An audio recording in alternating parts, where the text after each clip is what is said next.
for some of the guys that have never seen it before, it's a big shock because they're not used to working in a 130-acre underground system like that, with lots of wide caverns, but also tight corridors and small rooms as well. So today we had a mixed team of Fusiliers from the 5th Battalion, Royal Regiment of Fusiliers, and then other units, and we were doing a company minus clearance of Corsham tunnels, clearing through various corridors and rooms against a determined enemy using the simunition rounds that fire little paint projectiles. So it's absolutely massive, and it's perfectly possible to get a little bit disorientated, especially with the speed at which we're moving through there. So good communication is key. So we're using a mixture of night vision and also white light just to try and just to try and keep your bearings and not get lost.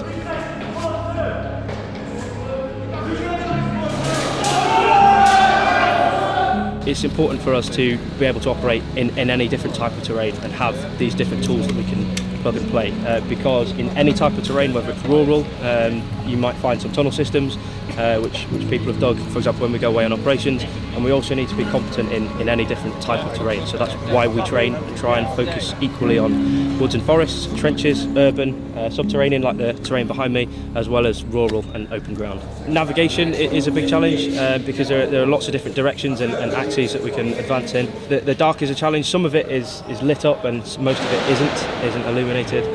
So we've got various bits of equipment that we need to practice with to help us get around, and also posting link men to pass on messages, because a lot of our communications equipment is severely restricted down there in the tunnels, so a lot of the messages get passed on via voice.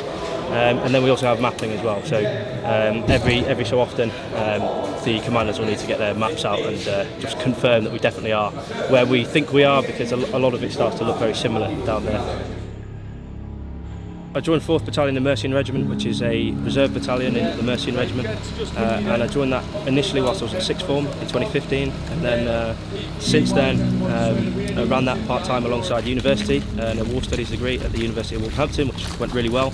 I was able to balance being in the reserves and the commitments there, and do as much or as little as I wanted and had time for, and got a chance to see lots of different countries along the way, which is very good. And then in the last 2 years they've been full-time, including testing people for COVID and training recruits and doing lots of really interesting things.